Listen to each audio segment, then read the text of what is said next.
কেন্দ্র ঘোষিত কর্মসূচির অংশ হিসেবে বিএনপির চেয়ারপারসন ও সাবেক প্রধানমন্ত্রী বেগম খালেদা জিয়ার ৮১তম জন্মদিন উপলক্ষে ১৫ই আগস্ট শুক্রবার বরিশালের অশ্বিনী কুমার টাউন হলে অনুষ্ঠিত হল আলোচনা সভা ও দোয়া মাহফিল।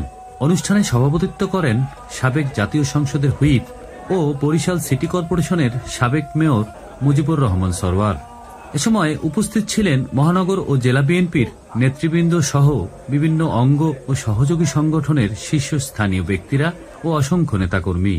বক্তারা দেশ ও গণতন্ত্রের জন্য বেগম খালেদা জিয়ার অবদান ও আত্মত্যাগের কথা বিশেষভাবে তুলে ধরেন। দেশের জন্য জিয়া পরিবারের অবদানের কথাও বিশেষভাবে স্মরণ করা হয়।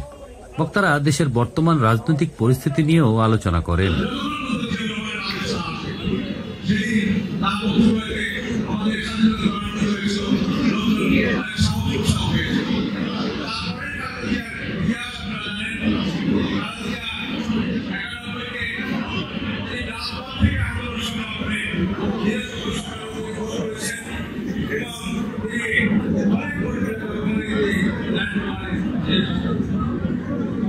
তারা বিএনপির সিনিয়র ভাইস চেয়ারম্যান তারেক রহমানের নেতৃত্বে দলকে সংঘবদ্ধভাবে এগিয়ে নেয়ার অঙ্গীকার ব্যক্ত করেন।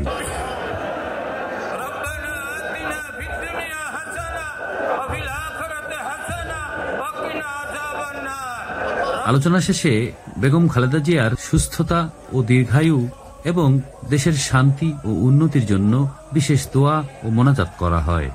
আপনারা দেখছেন দৈনিক কর্ণকণ্ঠ, সবার কথা বলে।